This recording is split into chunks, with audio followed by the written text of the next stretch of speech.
हम आपको बताते हैं कि भारत में इस्लाम के आगमन की सच्चाई। दरअसल भारत और अरब के ताल्लुकात काफी पुराने हैं। पैगंबरे आजम हजरत मोहम्मद की पैदाइश से कम 500 साल पहले से भारत के साथ अरबों के संबंध रहे हैं।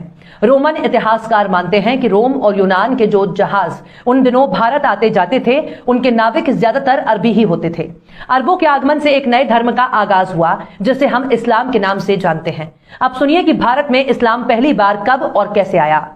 दरअसल अरब के लोगों का पूंजी का आधार ही व्यापार था। अरब व्यापारियों के भारत से पुराने संबंध होने की वजह से अरब कारोबारियों का भारत में आना जाना लगा रहता था।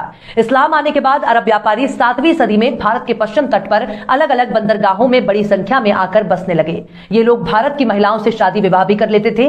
भारत में सबसे पहले इस्लाम केरल में आया। केरल के मालाबार इलाके में इस्लाम का सबसे पहले आमद हुआ। मालाबार के हिंदू राजा चेरामन पेरुमल इस्लाम से इतने प्रभावित हुए कि उन्होंने खुद ही इस्लाम कबूल कर दिया। इसके बाद केरल में धीरे धीरे इस्लाम फैलने लगा। आज भी केरल में सबसे पुरानी मस्जिद मौजूद है, जिसे चेरामन जुमा मस्जिद के नाम से जाना जाता है। यह मस्जिद लगभग 629 ईस्वी में बनाई गई थी। इसका मतलब है कि भारत में इस्लाम 7वीं सदी से पहले ही आ चुका है। राजा चेरामन के वंशजों ने मालाबार तट अरब के व्यापारियों की नमाज अदा करने के लिए 11 मस्जिदें भी बनवाई। इसके बाद राष्ट्रकूट राजाओं ने मुस्लिम व्यापारियों को अपने राज्य में बसने और इस्लाम का प्रचार करने की इजाजत दी।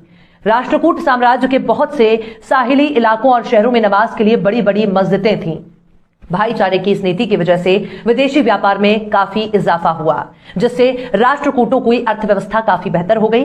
अगर सिर्फ ऐतिहासिक तथ्यों पर ही गौर किया जाए तो आपको पता चलेगा कि केरल के मालाबार में सबसे पहले इस्लाम आया। इसके अलावा गुजरात के घोघा में बरवाड़ा मस्जिद, जिसे 623 ईस्वी से पहले ही बनी, तमिलनाडु के पलैया जुम्मापल्ली मस्जिद 628 से 630 ईस्वी में बनी। ये सारे ऐतिहासिक साक्ष्य हैं जिनको कभी भी किसी भी कीमत पर झुटलाया नहीं जा सकता।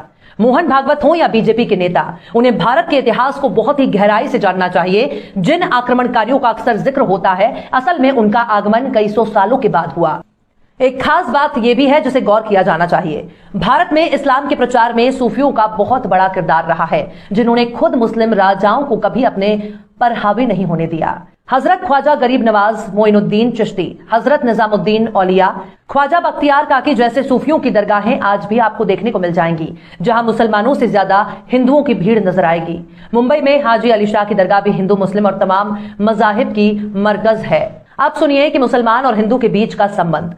दरअसल इस बात को कोई भी भारतीय नहीं नकार सकता कि कभी न कभी उनके पूर्वज हिंदू ही रहे हैं। लेकिन क्या इस बात को लिखकर मुस्लिम समुदाय अपने गले में तख्ती लगाकर घूमेगा? भारत और दुनिया में जहां जहां इस्लाम फैला है, वहां की स्थानीय नस्ल ईसाई और यहूदी भी थे। आग को पूजने वाली कौमें भी थीं। चंगेज खां की औलादें भी आगे चलकर मुसलमान हो गईं। लेकिन इसका क्या मतलब निकाला जाए? आप हर वक्त वर्तमान को छोड़कर अतीत में जिएं। भारत के मुसलमानों के पूर्वज हिंदू ही थे। इस बात को मुस्लिम खुद भी जानते हैं, इनमें कोई दो राय नहीं है। तो क्या अब भारत के मुसलमानों से यह कहा जाए अब आप वापस हिंदू हो जाओ? दरअसल जिसको जो पसंद है वो उस धर्म का पालन कर रहा है। हिंदू धर्म का ठेकेदार ना तो आरएसएस है और ना ही कोई सियासी पार्टी।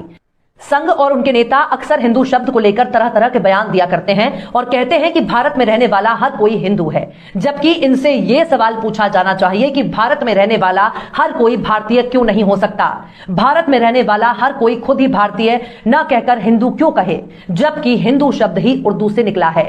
बहरहाल भारत में इस्लाम का आगमन 7वीं सदी में हो चुका था। यह बात ऐतिहासिक तथ्यों के आधार पर उतनी ही सच है जितना कि आरएसएस का अंग्रेजों से दलाली का सच, जिसे संग तोड़ मरोड़ कर पेश करने की कोशिश करता है। लेकिन इतिहास को झुटलाया नहीं जा सकता है। और चलते चलते आखिर में दुष्यंत कुमार ने भी क्या खूब फरमाया है, मसलहत आमेज होते हैं सियासत के कदम, मसलहत आमेज होते हैं सियासत के कदम, तू ना समझेगा सियासत तू अभी नादान है।